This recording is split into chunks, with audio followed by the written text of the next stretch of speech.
When it comes to the Nissan Z sports car, the Nismo version has been a part of the DNA since 2007. As you guys know, Nismo is essentially the high-performance division of the Nissan brand. Now, after a nearly 4-year hiatus, the Nismo Z is back, and as you can see, it's back with a vengeance because the Nismo team here have massaged the 3-liter twin-turbo V6, giving it up to 420 horsepower. It's got an updated track-ready suspension, and it has a new look on the outside that really addresses a lot of my concerns when Nissan first introduced the all-new 7th generation Z about 2 years ago. So as you can see, this week we are here in Sonoma, California, just outside, of course, of San Francisco.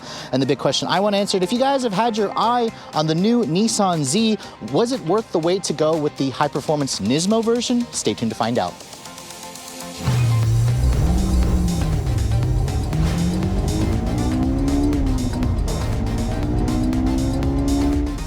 Now, before we start talking about the updated exterior styling, this is the Nismo version of the Z, so I thought I'd pop the hood and show you guys what's powering this thing. Now, like other Z models, this has one engine option, a 3-liter twin-turbo V6. However, the Nismo team have massaged the engine, and it's now the most powerful production Z ever. Now, as you can see, the engine pretty much looks the same as the regular Z Sport and Z Performance, but this 3-liter twin-turbocharged direct injection V6 engine has an updated turbo with a faster turbine speed with more boost pressure. It has updated cooling. It has new ignition timing that's been taken directly out of the Nissan GT-R, and the result is 420 horsepower and 384 pound-feet of torque. That's an increase of 20 horsepower and 34 pound-feet versus the regular Z. And if you guys are comparing it to a 2020 370Z Nismo, this is an increase of about 70 horsepower and nearly 110 pound-feet of torque, courtesy, of course, of the twin turbos. The sad news about the Z Nismo is the fact that you can only get it with an automatic. It's Nissan's 9-speed automatic transmission that was kind of co-developed with Mercedes. Nissan says the Nismo version has faster shifts, improved cooling. It actually shifts nearly twice as fast as the regular Z Performance automatic, which the company didn't claim as 0 to 60 time. We'll test it out here and see what we can actually get out in the real world. In terms of fuel economy, Nissan wasn't ready to talk about fuel economy numbers just yet, but the other versions of this car with this powertrain with the automatic at 1928, I suspect the Nismo is going to be a little bit less than that.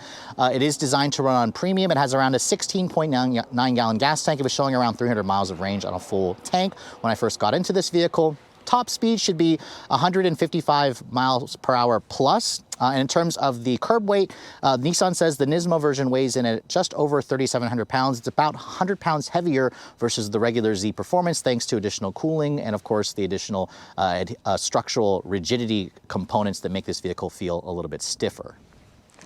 Closing up the hood, though, let's go ahead and talk about the updated styling with the Nismo. Now, as you can see, this particular one that I'm showing you is the white pearl exterior color with the solid black roof. With the Nismo-specific upgrades, it looks fantastic with the red accents, the Nismo badging. The big change, of course, is the front fascia. Nissan wanted more additional cooling. They wanted it to have a slightly more unique look. You can see the headlights. Let me first talk about that. It has that same kind of heritage-inspired headlight that reminds you of the original 240 Datsun Z, where it has that half moon shape to the LED daytime running light, LED turn signals, LED low and high beams, no fog lights, but you can see the new Nissan logo there front and center looks pretty nice. And I love the new front bumper where the regular Z has those kind of weird squared off air intakes. The Z Nismo has a much more aggressive look with the piano black, the red stripe, the Nismo badge that you get over here, which is definitely a nice little touch, integrated parking sensors. But let me know in the comment section below what you guys think of the look. I especially love, again, the functional vents and cooling, of course, that allows for this vehicle to have more downforce out on the track, which is definitely important if you guys plan to take this vehicle out in actual track conditions. Now, moving around the side profile, you can see this vehicle is continuing to be built on the FM architecture, which is an old platform that dates back to 2003. However, the Nismo team have increased the torsional rigidity by about 2.5% for this model here. The lateral rigidity, they said, is also up 12.2%, which again is going to make this vehicle feel a little bit stiffer. And in terms of the overall length, this model is around 173.2 inches long. It's about 0.8 inches longer than the regular Z in terms of the bodywork. It's also an inch wider, and thanks to a wider track, it also allows for wider wheels. Now you can see these are the Nismo specific Ray 19-inch wheels wrapped in a Dunlop SP Sport Max tire. This is essentially the same tire that you find on the GTR. You can see the brakes have also been upgraded on the Nismo version. These are a 15-inch vented rotor, so it's an inch bigger than the Z Performance on 4-piston Akebono Nissan branded brakes, or Nissan stamped brakes. They're technically an Akebono brake. The suspension also has been stiffened.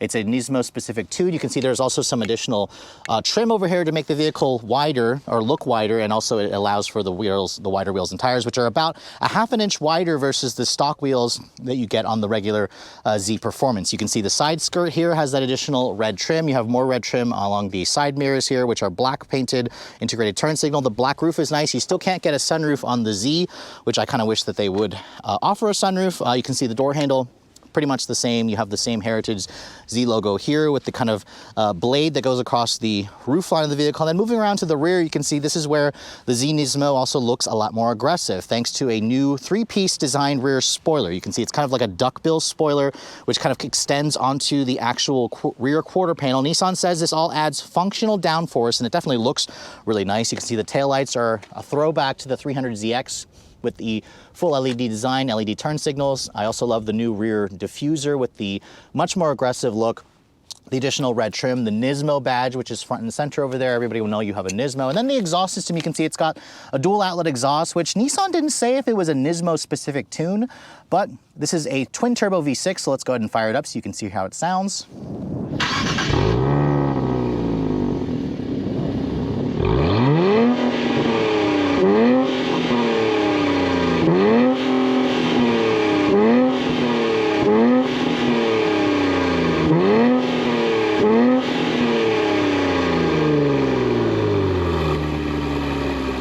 And it definitely has a nice noise. We'll talk about more of the sound when we get this vehicle out on the road. It doesn't have quite the cracks and pops that you get from the Supra, but it's nice to hear that Nissan definitely has tuned this engine to sound a little bit nicer in this model here. Now, underneath the Nissan logo here, you can push that, it'll open up the trunk. This vehicle offers 6.9 cubic feet of space. It's pretty much unchanged from the regular Z Performance. You can see there's that additional bracing there that adds to the torsional rigidity. No back seat in this car, but it is a relatively big sized cargo area. It has a much wider opening than the Supra. So again, if you guys are looking at cargo capacity, this may be the more practical option if you're kind of looking within the Japanese space. So the outside of the new Nissan Z Nismo is definitely a handsome proposition, but let's go ahead and take a look at the changes to the interior, which I have to say are pretty minimalistic, but they're also effective. Let's go ahead and take a look at the key fob. You can see this is technically the older Nissan fob. It's got the new Nissan logo on it. Surprised it doesn't have a remote start, considering this car only comes with an automatic.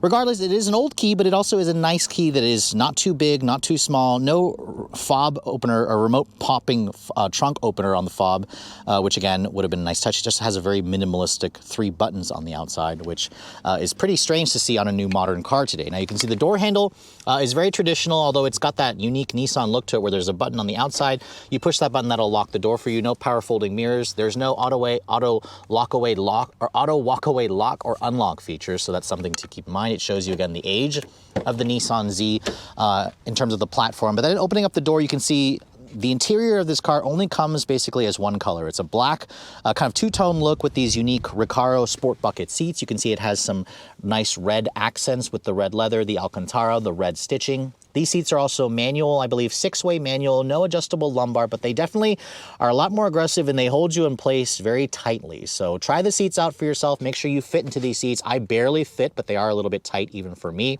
The rest of the interior, you can see the steering wheel is slightly new. It has new materials to wrap the wheel. And then in terms of the door panel materials, you can see it's a soft touch injection molded plastic. This very plasticky door handle, which is kind of taken off of the old Z. Window controls, which remind you again of the old Z. Nice Alcantara here on the actual armrest pad. Storage a little bit down here. You have the Bose stereo system in case you get tired of listening to the engine.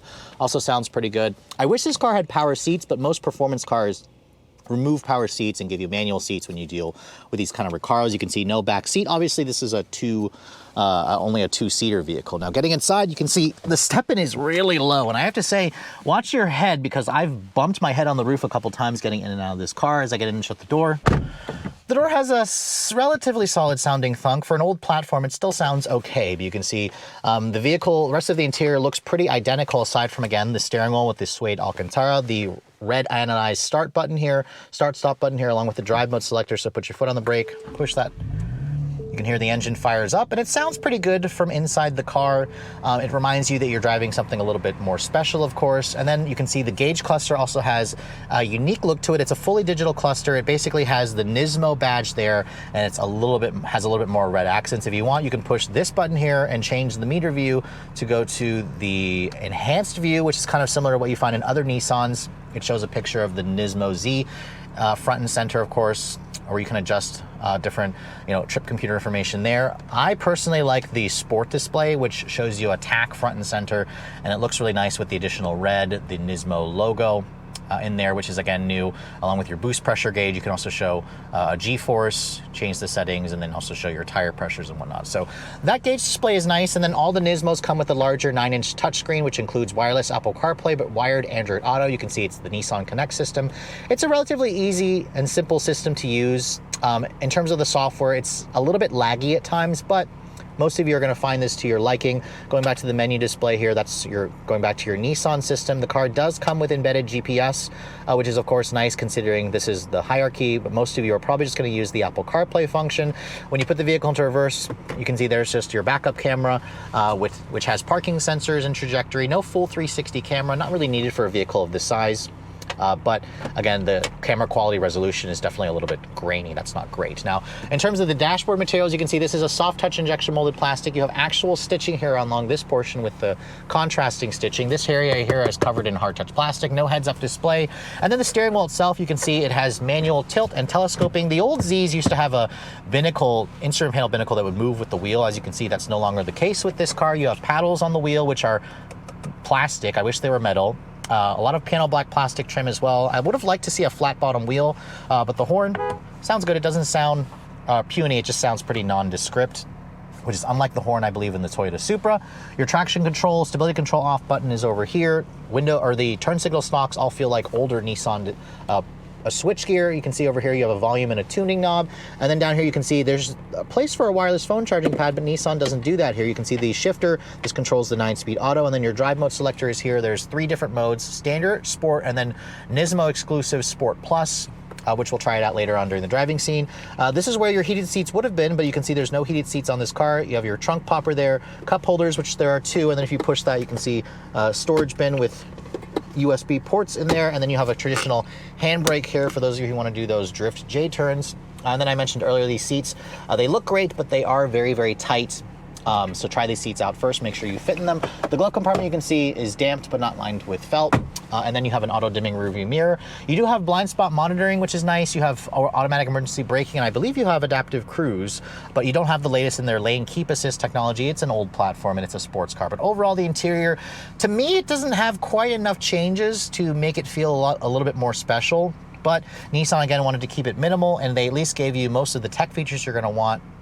Minus, I would have liked to see heated and cooled seats. That would have been nice, along with power seats. But overall, the Z's cabin is definitely much nicer, and it feels a lot more modern versus the previous generation, but it does have this really interesting mixture of new and old materials. So here we are in the 2024 Nissan Nismo Z, the high-performance track-ready version of the Z. And we've been anticipating this car ever since the new Z came out almost 2 years ago. Nismo's been very much a part of the Z history for years, and the additional 20 horsepower in this car should make it, the quickest accelerating and most powerful Z ever. Now let's first go ahead and test out the 0 to 60. Nissan doesn't claim a number here, but we'll go ahead and try it out with this automatic. We'll engage the launch control by pulling both paddles, floor it.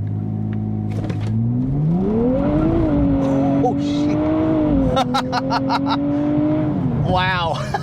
This thing definitely likes to get the tail out. Remember, this car has half an inch wider wheels than the regular Z, and it's got these Dunlop SP Sport Max tires. Remember, at the same time, however, this is a rear drive car. It's got a limited slip diff. Fast 0 to 60 times aren't necessarily going to be the forte of this vehicle. Nissan doesn't even claim a 0 to 60. Our best time was around 4 seconds when we first had a chance to drive this car out, even with the manual transmission. With the automatic, it should be again in the 4-second range, but it's all going to depend on the surface of the launch, so you're going to have to keep in mind with that. The one thing I'm noticing right away, the chassis of this car has an improvement of 2.5% in torsional rigidity. That's very, very negligible.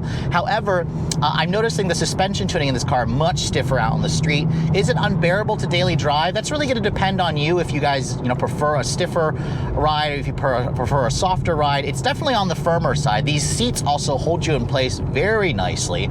For those of you who, are a little bit wider of frame, you're not going to really like these seats. But let's go ahead and see what I can get here on this stretch. It's pretty straight here. We'll try launch control again. That was much better than the first time. 3.99 seconds there. Ooh, that's good. That's impressive.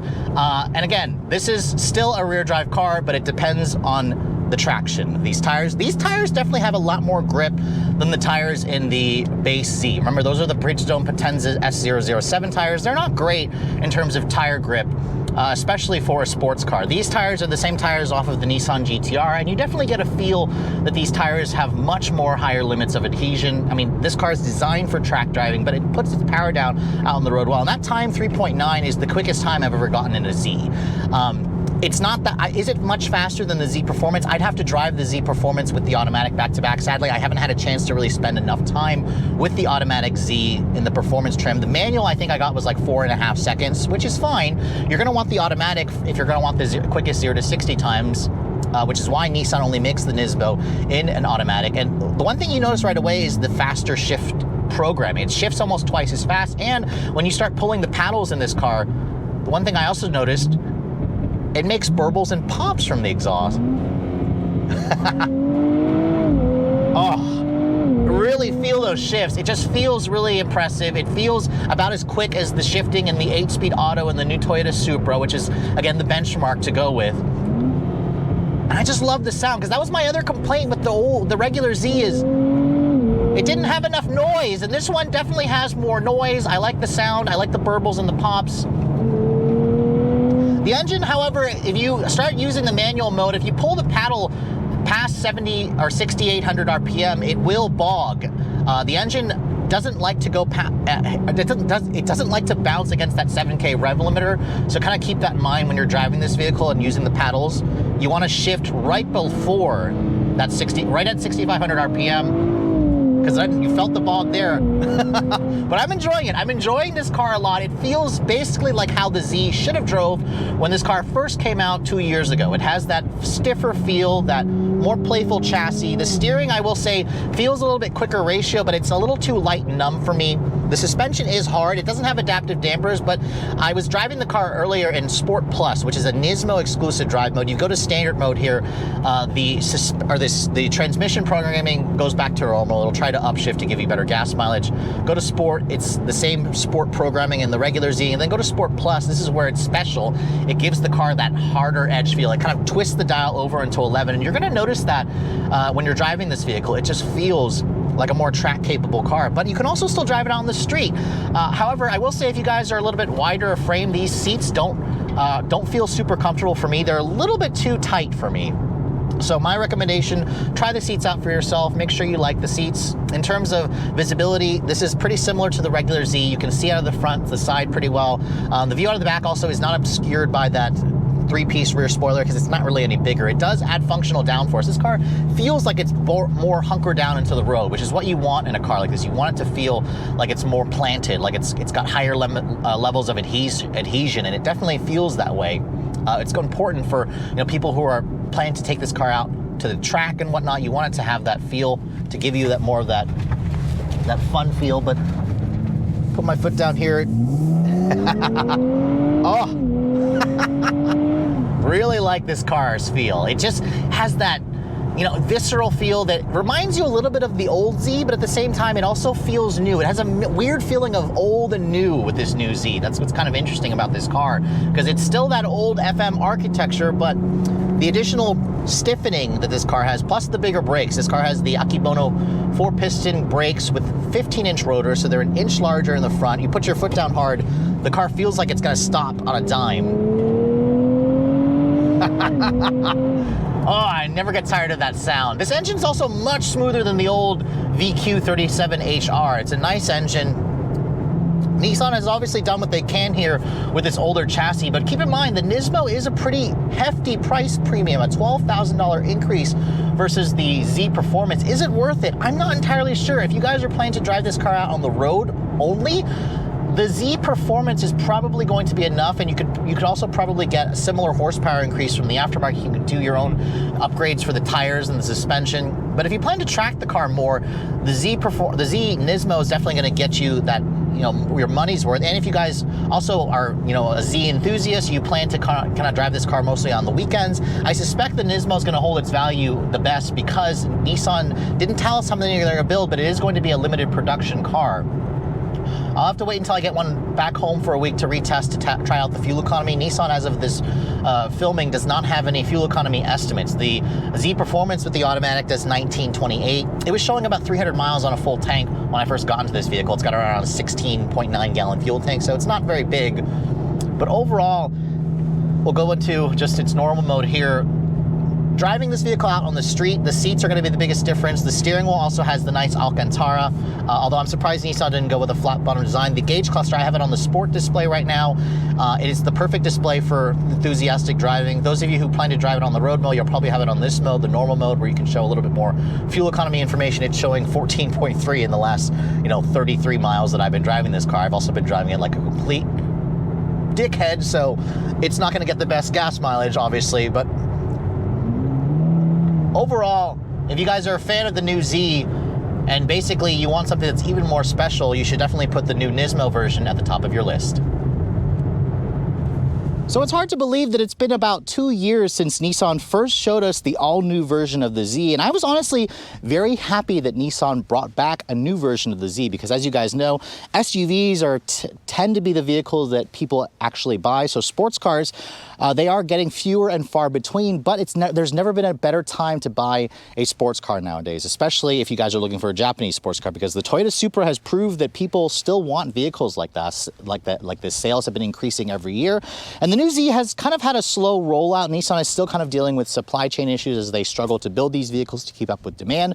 But after spending some time driving the Nismo version of the Z, essentially what Nissan has done here is they've cranked the dial up on the performance levels to 11 with the Nismo. The stiffening of the suspension, the additional torsional rigidity, the extra power, the much quicker shifting 9-speed auto, the enhanced looks on the outside, the increase in the grip from the tires, which again, these tires are basically pulled off of a Nissan GTR at 285 width in the back, makes this car feel like an actual sports car. The regular Z feels a little bit too soft. It didn't have enough suspension tuning, or it was a little bit too soft. The tires didn't have enough grip. The whole chassis just felt like it was behind.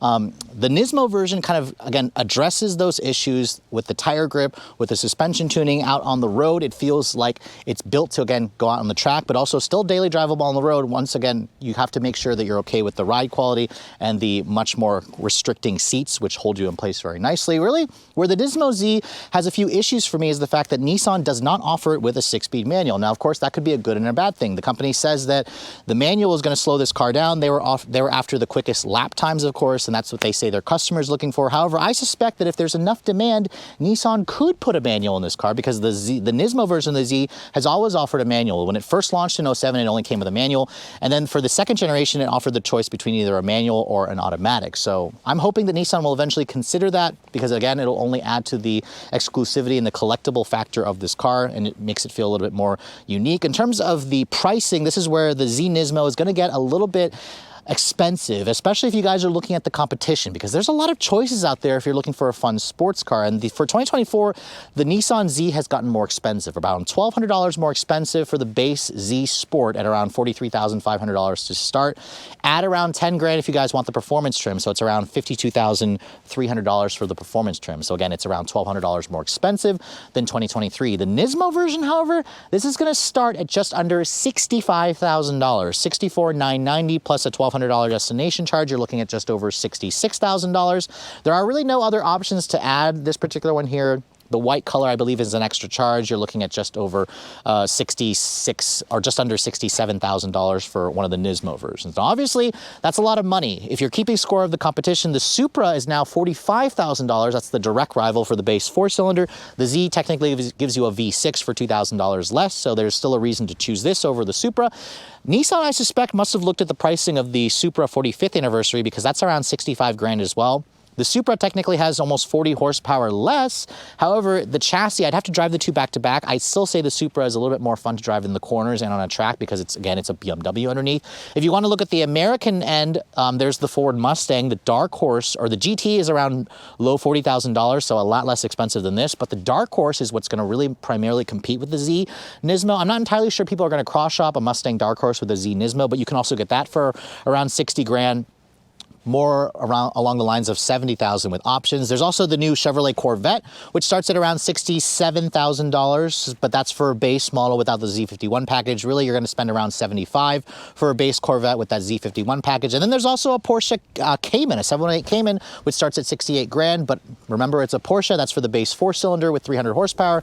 In reality, you're going to spend around 90 grand for the Porsche with options if you guys go to an S model. So there is some value to be had here with the Nismo version of the Z. It's certainly going to be a unique car. It certainly has the performance to keep up with a lot of its competitors. And for those of you who are a Z fan, you're gonna definitely have the exclusivity with the Nismo version. But with all that said, hope you guys have enjoyed my full overview on the brand new 2024 Nissan Z Nismo. If you're also looking to see the latest cars I'm testing, be sure to follow me on Instagram at redline_reviews. Like us on Facebook. And as always, guys, please keep subscribing to the Redline Reviews YouTube channel for all the latest reviews. Thank you so much for watching. I'll catch you all in the next video.